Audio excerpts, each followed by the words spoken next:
오늘 이 말씀 가지고 하나님을 기쁘시게 하는 법이라는 제목으로 여러분들과 말씀의 은혜 나누고 함께 기도하는 시간 가지고자 합니다. 어떤 모임에서 그 모임의 사회자가 이런 질문을 했습니다. 요즘 이렇게 남자들이 집에서 길을 못 펴고 그 아내 말만 따르고 이렇게 하는 집들이 많은데, 여기 오신 남자들 중에 아내 말에 늘 그대로 따르는 사람은 오른쪽에 한번 서보시고, 그렇지 않다 하는 분은 왼쪽에 서보십시오. 이렇게 얘기를 한 겁니다. 사람들이 다 일어나더니만 전부 다 오른쪽으로 다 가는 거예요. 그런데 유독 한 명만 왼쪽에 서는 남자가 있으셨습니다. 그래서 사회자가 놀라서 그 남자분에게 어떻게 지금 같은 시대에 이렇게 아내 말을 안 듣고 뭐 혼자서 이렇게 하실 수 있습니까? 그러니까 그분이 하신 얘기가, 아침에 나올 때 아내가 사람 많은 곳에 가지 마라 그랬습니다. 그렇게 얘기했다고 합니다. 이 지금 안 웃으신 분은 집에 가서 나중에 옆에 계신 분에게 물어보십시오. 사람마다 자기 주장이 있지 않습니까?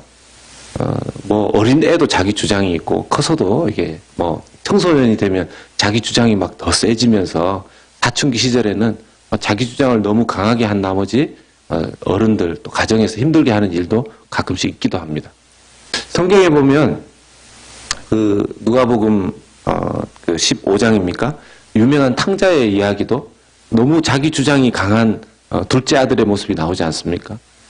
유산은 아버지가 죽어야만 받을 수 있는데 그걸 미리 받아서 젊을 때 쓰겠다는 거죠. 어찌 보면 뭐 젊은 사람의 생각 속에는 그런 생각을 할 수도 있습니다. 인간이란 누구나 다 자기의 입장이 있고 자기의 자유의지로 생각하는 게 있고, 그 생각하는 방식을 따라서 방향을 따라서 결정할 수 있기 때문에 이걸 가지고 둘째 아들이 강하게 주장해서 유산 받아서 나가지 않았습니까? 물론 결과는 비참한 시절 보냈고 다시 아버지에게 돌아왔지만 말이죠. 뭐 오늘날의 시대 가운데 이렇게 자유의지, 인간의 개성, 인권 이런 것들을 그 어느 때보다도 굉장히 강조하는 시대에 우리가 살고 있지 않습니까? 오늘날 교회 안에서조차 이슈가 되고 있는 뭐 동성애 문제, 동성 결혼의 문제. 어떤 쪽에서는 이건 인권이고 인간 개인의 개성이다 이렇게 이야기를 하고요. 어떤 쪽에서는 교회 안에서 일어나는 이슈에 대해서 얘기하는 겁니다. 교회 안에서조차 인권이다 이렇게 이야기하고, 교회 안에서 어떤 쪽은 성경에 그렇게 되어 있지 않다, 성경의 기준을 봤을 때 하나님이 그렇게 말씀하시지 않았다, 이렇게 나누어집니다. 과연 하나님께서 주신 자유의지를 어떻게 생각하고 어떤 방향으로 결정하고 어떤 방법으로 사용하는 것이 옳을까요? 첫 인류였던 아담과 하와에게 하나님께서 자유의지를 주셨습니다. 인간은 그렇게 처음부터 만들어졌죠. 근데 그 자유의지를 가지고 하나님의 뜻을 따를 수도 있었고 거부할 수도 있었는데, 결국 그들은 그 자유의지를 가지고 죄를 지었고 온 인류에게, 온 세상에 죄가 들어오게끔 자기 자유의지가 쓰여졌었습니다.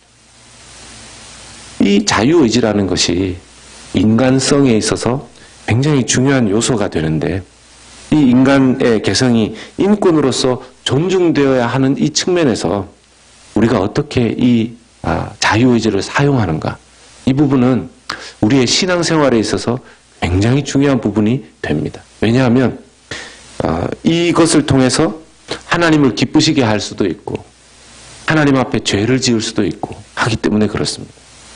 오늘 말씀해 보면 여호수아와 이스라엘의 생각과 결정이 어떤 방식으로, 어떤 방향으로 이루어졌는지를 보게 됩니다.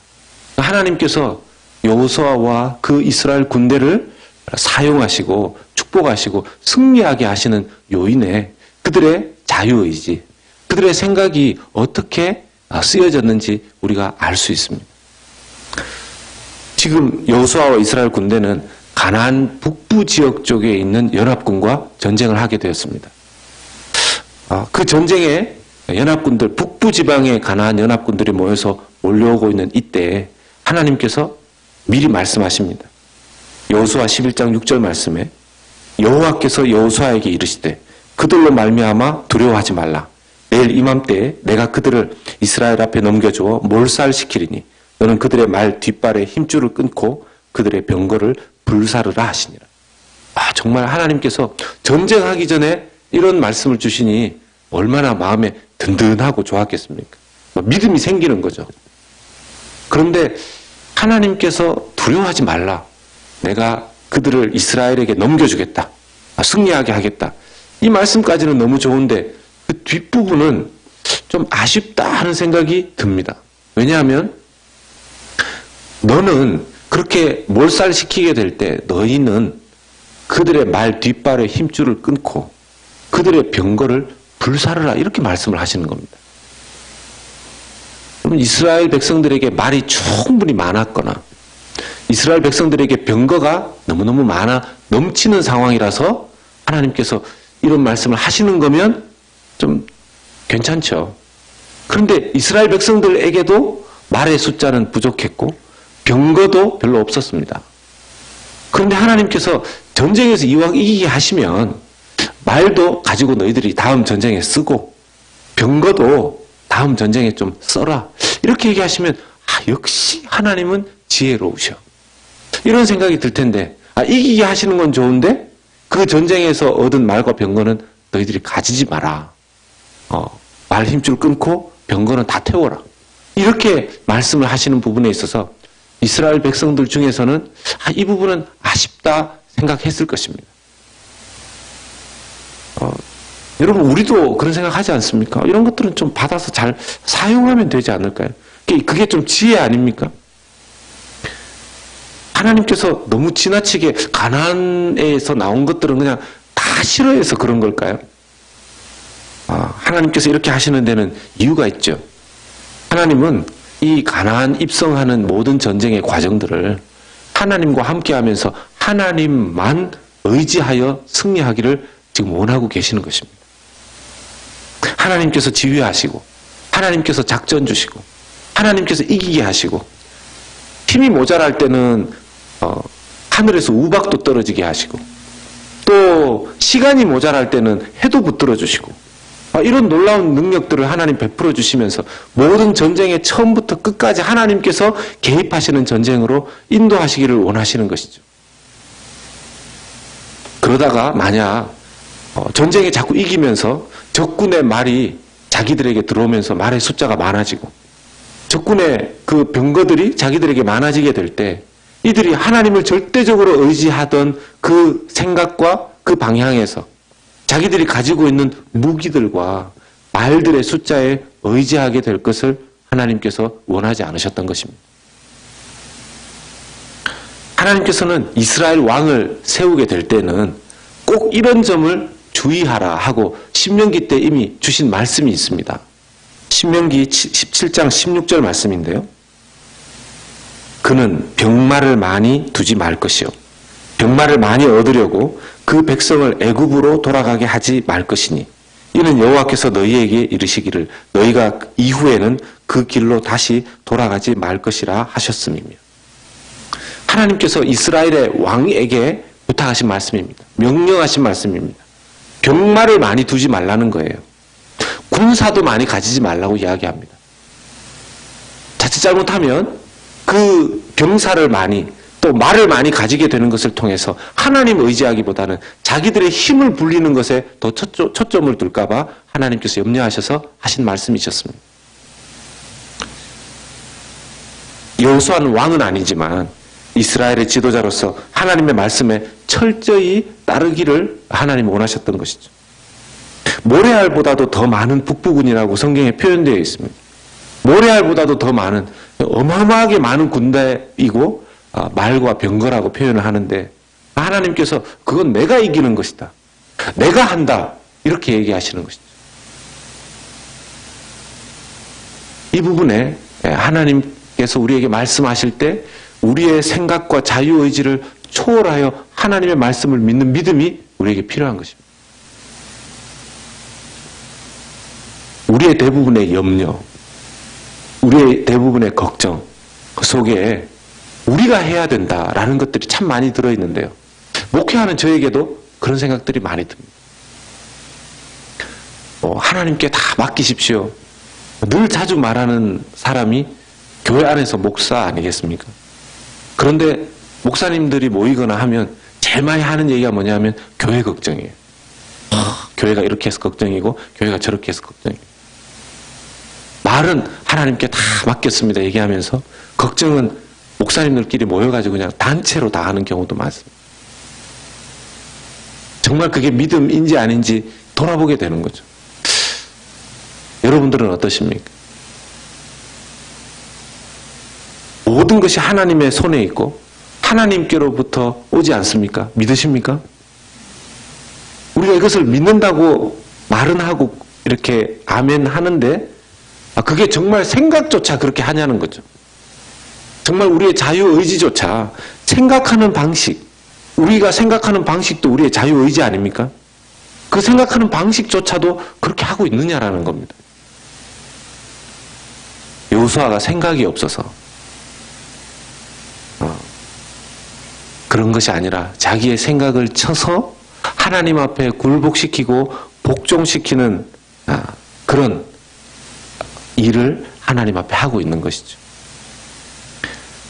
하나님께서 여호수아와 같은 지도자에게 정말 하나님이 바라시는 것이 이런 부분입니다. 하나님은 우리에게 생각하지 말라 이렇게 얘기하시는 게 아닙니다.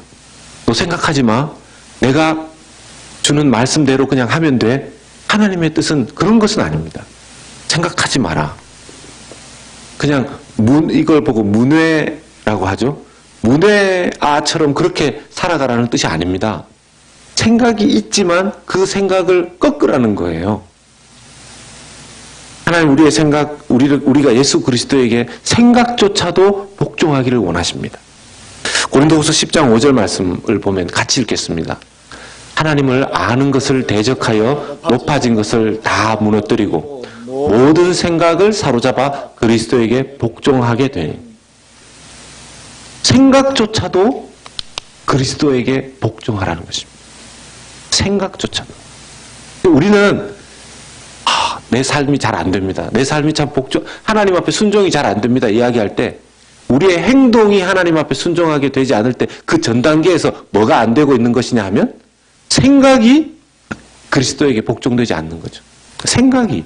그러니까 생각은 자기 방식대로 계속해서 생각을 하면서 자기 행동이 순종하지 못하는 것에 대해서 의아해 합니다. 우리가 인간 시스템을 이해하지 못하는 거죠.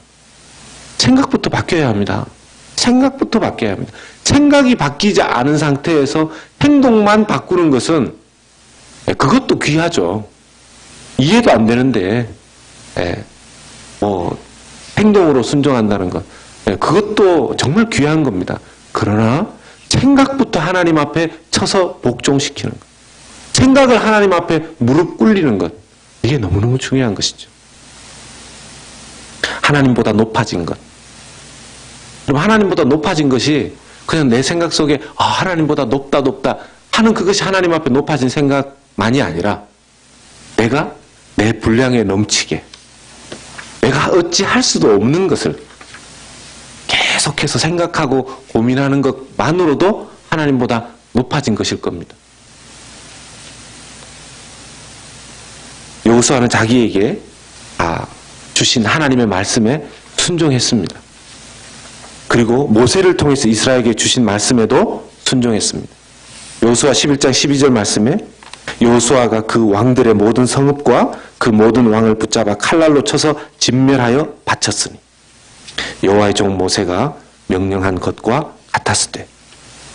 이어서 여호수아 11장 15절에도요. 여호와께서 그의 종 모세에게 명령하신 것을 모세는 여호수아에게 명령하였고 여호수아는 그대로 행하여 여호와께서 모세에게 명하신 모든 것을 하나도 행하지 아니한 것이 없었더라 말씀하십니다. 그 과정들을 통해서 하나님께서 여호수아의 그 순종함을 통해서 일하시고 개입하시면서 가나안 북방 쪽에 많은 군대를 하나님께서 이기게 하신 것입니다. 이번 주간에 늘 그런 생각들을 해봅니다. 세상을 움직이는 사람은 세상에 권세 있는 사람, 세상에 돈 많은 사람, 세상에 힘 있는 사람인 것 같지만 우리가 가만히 생각해 보면 이 세상의 주관자이신 하나님께서 그 높은 자를 통해서, 뭐 그 돈 많은 자를 통해서, 그 힘 있는 자를 통해서 일하시는 것 아니겠습니까? 하나님께서 대통령을 움직이시고, 하나님께서 장관들의 생각과 결정과 과정들에 역사하시고, 이 세상에 있는 모든 뭐 높다고 하고 힘 있다고 할 수 있는 사람들 속에 하나님께서 오늘도 역사하시는 줄로 믿습니다. 믿으십니까? 그러면요, 우리가 가장 두려워하고 바라보아야 할 대상은 높으신, 지극히 높으신 하나님이 되어야 되는 줄로 믿습니다. 어떤 때 정치가, 어떤 때 경제가 그렇게 돌아갈 때 우리의 마음 가운데 하나님, 경제가 이렇게 돌아가는데 너무 두렵고, 법이 이렇게 바뀌는 것 같은데 걱정이 되고, 그 속에 뭐가 없는 것입니까? 세상 가장 위에 역사하시는 그 하나님을 바라보는 믿음이 우리에게 부족하다라는 것이죠. 우리가 하나님의 자녀고 백성임을 고백한다면 우리가 하나님께 우리의 생각과 의지조차 복종시키고 순종시키려고 노력해야 될 것입니다.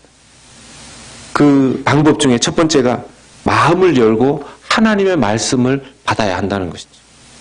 사도행전 17장 11절 말씀을 보면 베레아에 있는 사람들은 데살로니가에 있는 사람들보다 더 너그러워서 간절한 마음으로 말씀을 받고 이것이 그러한가 하여 날마다 성경을 상고함으로 하는 말씀이 있습니다. 베레아에 있는 데살로니가의 사람들, 더 너그러워서 간절한 마음으로 말씀을 받고 이것이 그러한가 하여 날마다 상고한다는 것입니다. 덕분에 사도행전 17장 12절에 보면 그 중에 믿는 사람들이 많고 또 헬라의 귀부인과 남자가 적지 아니한 그런 역사들이 일어납니다. 무엇이죠? 하나님의 말씀을 마음을 열고 받아들인다는 것입니다. 그러니 믿음이 자랄 수밖에 없는 것이죠. 사랑하는 여러분, 마음을 열고 하나님 말씀 받고 계십니까? 아니면 도무지 이건 내 생각이 그래도 내 생각이 맞는 것 같은데, 내 생각이 맞는 것 같아. 아니, 계산해 보면 답이 나오지 않는데 어떻게 하나님께서 그런 것들을 요구하시는 거지? 이런 생각이 들 때 정말 하나님 말씀을 액면 그대로 받아들이는 열린 마음, 마음을 열고 하나님의 말씀을 받는 것이 너무너무 중요하다는 것입니다. 두 번째는 내 생각을 내려놓고 하나님의 말씀을 인정해야 된다는 것이죠.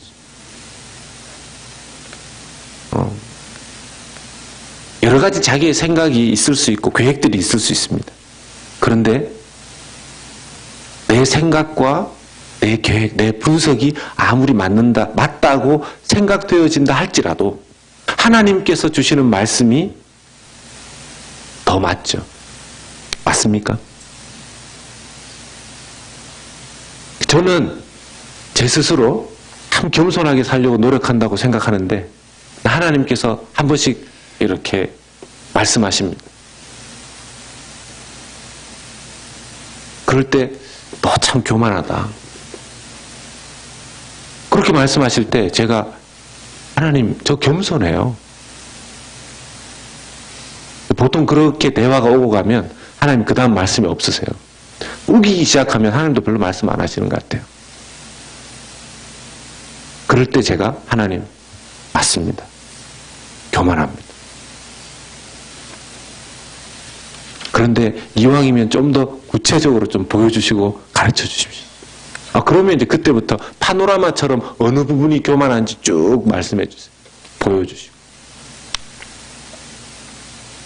여러분 뭐 제가 이런 얘기를 어쩌다가 하면 마치 뭐 저한테 하나님께서 직통 계시처럼 뭐 말씀해 주시는 것처럼 그런 말씀 드리는 거 아닙니다.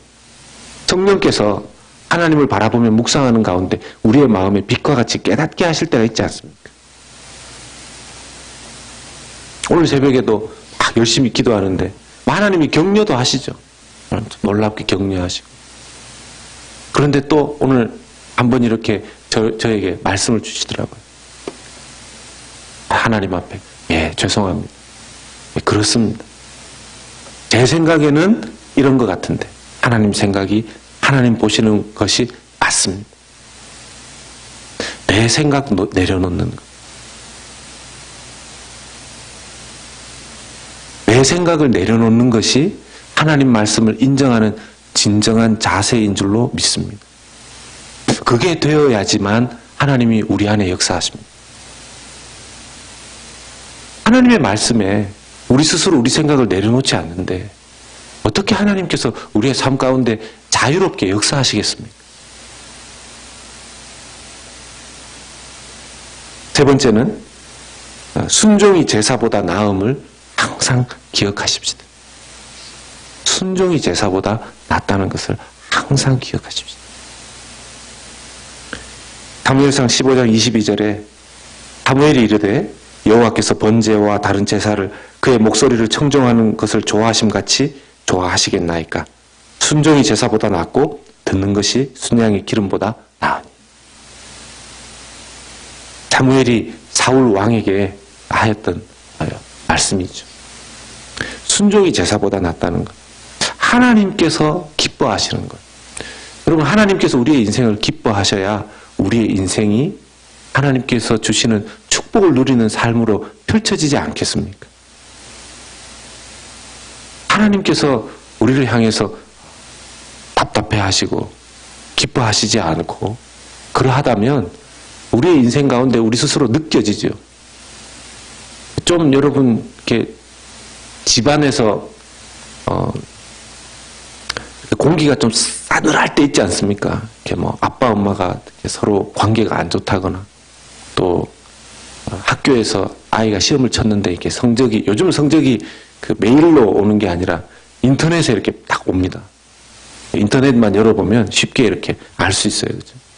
근데 이제 인터넷에 열어봤는데 이제 기대했던 그런 성적이 아니거나 이럴 때 그러면 애가 학교에 오기 전에 집안 분위기가 싹 할 수 있죠. 아무 말도 안 했는데도 불구하고.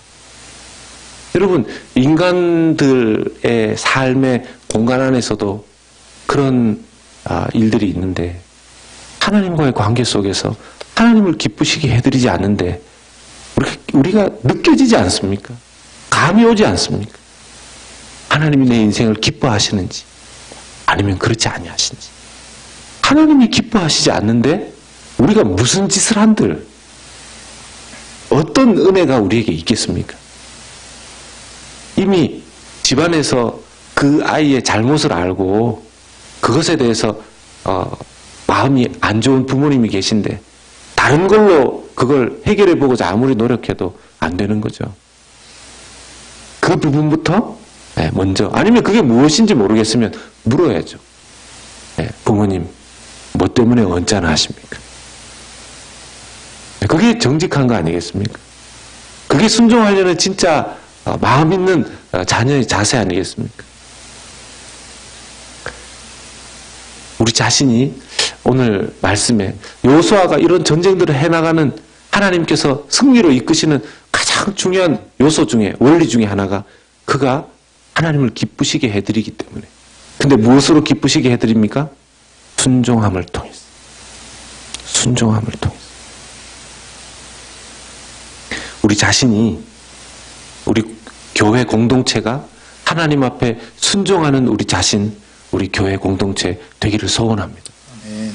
그래야 하나님이 기뻐하십니다. 그래야 하나님이 기뻐하십니다. 정말 주님의 기쁨이 되는 우리 교회와 우리 개인의 삶 되기를 예수님의 이름으로 부탁드리고 축원합니다. 아멘. 우리 같이 찬양하도록 하겠습니다.